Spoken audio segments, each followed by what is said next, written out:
On a busy street corner, beneath the glow of neon lights and the shadow of towering buildings, an old man sat with a broken guitar across his knees. His name was Elias. He was 70, frail, his hair a tangled crown of white, his beard thin and uneven like smoke drifting in the air. His clothes were patched and faded, his shoes split open at the toes. To the city, he was invisible, a forgotten figure lost among the rush. But inside himself, he was still a musician. The street around him was alive with noise, the constant honking of cars, vendors shouting for attention, the chatter of people hurrying past, the smell of roasted corn mixed with gasoline fumes, and the glow of flashing signs reflected off shop windows. Everything moved fast, except for Elias. He sat still, cradling his guitar as if it were the last thing holding him to life. Every day, he played. Every day, people rushed past without listening. Some covered their ears against the noise of the street and ignored him entirely. Others glanced at him with faint disdain, shaking their heads. Children, curious and unfiltered, sometimes slowed, tugging at their parents' hands with wide eyes. But always, they were pulled away before the sound could reach them. Elias never begged. He never extended a cup or asked for pity. He simply played as though music were the last truth left in him. Each note whispered, "I was someone once. I am still someone now." Yet the city refused to see that. Evening, as the sky shifted from amber to violet and the cold crept in with the night air, the laughter grew cruel. A group of teenagers noticed him from across the street. They were dressed in bright sneakers, hoodies, headphones hanging around their necks. They carried their phones like weapons, ready to record anything amusing. "Look at this guy," one of them sneered, arching his back in imitation. "Grandpa thinks he's a rock star." The others burst into laughter. One picked up a stick and began strumming it in the air, mocking Elias's fragile motions. Another clapped rhythmically, exaggerating the beat, as if to make his music into a joke. A girl lifted her phone and began recording, her laughter piercing. "Sing us something, old man," one shouted. "Or are you too rusty?" another added, spitting the words with venom. Some passers-by smirked at the scene, entertained by the cruelty. Others looked away, too busy or too ashamed to intervene. Elias lowered his eyes to the ground. His frail body sagged.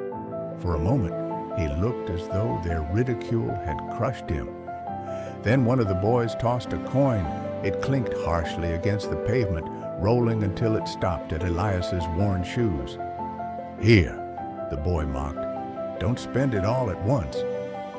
The group exploded with laughter. Elias stared at the coin. In the dull metal, he saw his reflection, bent and broken. Something inside him ached, fragile as glass about to shatter. But his hand tightened on the guitar.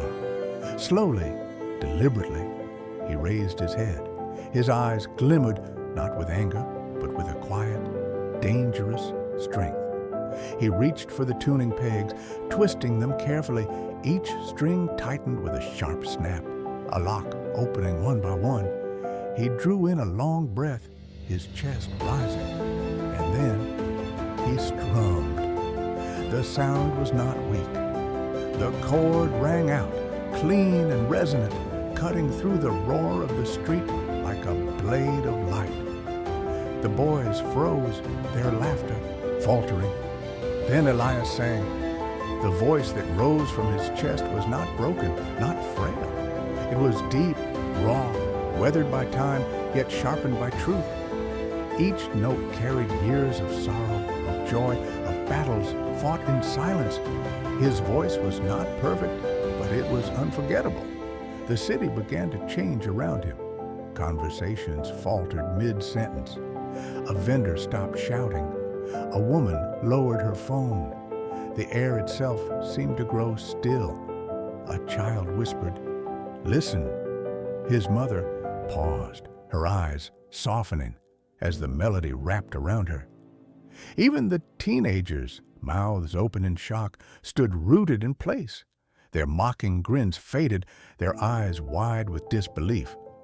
Phones began to rise again, but not for ridicule. This time, they recorded in reverence. What they captured was not a beggar.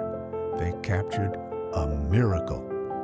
Elias sang as if the years of silence had been waiting for this one night. The song poured out of him, rich and haunting, and for the first time in decades, people truly listened. His eyes opened briefly as he sang. For the first time in years, he saw faces staring back, not with disgust, not with indifference, but with awe. His gift, once forgotten, was alive again.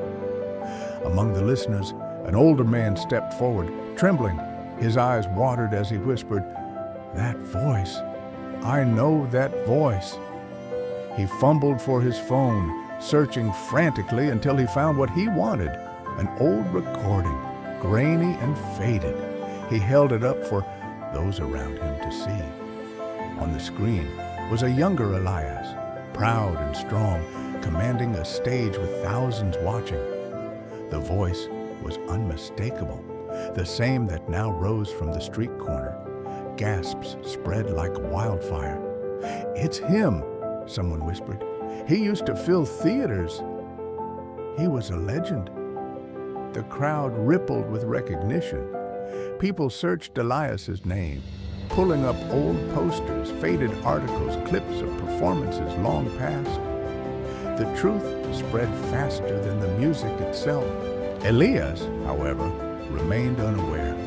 His eyes were closed, his voice pouring like confession. He was not singing for fame or recognition. He was singing because music was the only thing the years could not steal. The teenagers shifted uneasily, shame burning in their cheeks. One lowered his phone, his smirk gone, replaced by regret. Their laughter had turned to silence, their cruelty drowned by truth. When Elias's final note hung in the air, the city was utterly still. Then slowly, applause began, hesitant at first, then swelling until the street shook with clapping hands and tearful faces.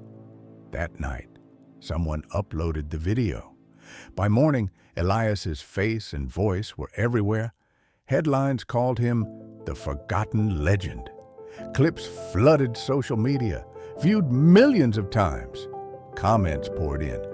"I can't believe he was living on the streets." This voice gave me chills. But Elias did not chase the cameras. He returned to his corner, his crate, his guitar. Only now the people came to him. Children sat cross-legged at his feet. Strangers gathered, filling his case with coins and bills, not as charity, but as tribute. For the first time in decades, he was being heard. Within a week, an invitation arrived. A small theater wanted him to perform. Elias hesitated. His days of stages and spotlights felt like another lifetime. But at last, he agreed. The hall was quiet when he walked on stage. The lights were bright, far brighter than the flickering lamps of the street. His old guitar rested across his chest. For a moment, he looked out at the crowd and saw not strangers, but witnesses. Every eye was fixed on him. He leaned into the microphone. His voice, though soft, carried weight. "I don't sing for fame. I don't sing for money. I sing because music is the part of me time could never steal. Dignity is not in applause. It is in never abandoning the gift you were born to give." Then he sang. The sound filled the hall, trembling with age, but rich with truth. Tears streamed down faces. Some clutched their chests. Others filmed with shaking hands. And when the final chord faded, the applause thundered, shaking the walls. Among the audience, the same teenagers stood. Their faces were wet with tears. They clapped until their hands hurt, ashamed but changed. Elias did not look at them directly, but his song had reached them nonetheless. The man they once scorned had become unforgettable. When the lights faded, Elias returned to the street. But the street was no longer the same. His corner had become a gathering place. Families stopped. Tourists filmed in awe. Children sang along. Elias refused contracts and record deals. Music belongs to the people who need it, he would say. I am just here to give it. One evening, as the sun dipped low and the stars blinked awake, Elias sat on his crate once more. In the front row, a little boy clutched a toy guitar, his eyes wide with wonder. Elias smiled mid-song, passing something greater than music. He was passing a legacy. His voice rose one final time, rich, trembling, eternal. The last note lingered, filling the silence. No applause followed, no noise, only reverence. In that silence, Elias looked up at the stars, tears shimmering in his eyes. The city that once laughed at him now listened. The man they had forgotten had become their song.